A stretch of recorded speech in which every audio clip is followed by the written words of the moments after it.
Treinador Zebra considera felanço de defesa huri ikusumai jogo tem que empata.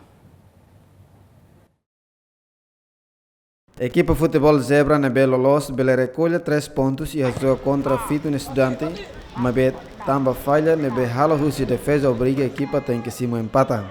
E a jogo antes treinador Zebra promete ona a tua linha balão, na Belo recolhe 3 pontos, na realidade a tudo em selo.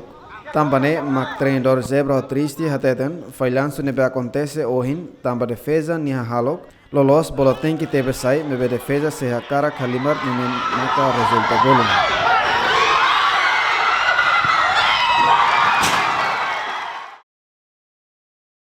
Ami tem que ser uma realidade nebe acontece e 45 ou 95 minutos, nem uma realidade. E jogo permainan jogo mahansani. Ami é peluang mas ami larau hetang oportunidade dia para aproveitar.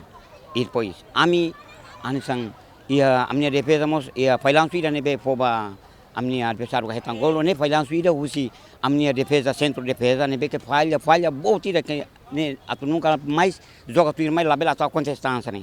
Tamania ema ikus lium nebe hansa ormatan inda kan niam kar ormatan sabi ormatan. Nia hane sang ho ketenangan ida entam nia limar nia joga hansa santai liu pronto falha dane ema des lurba prata mane hansa bonus ida basira. Mas ba permainan jogo ami senti kata ami unggul di basira.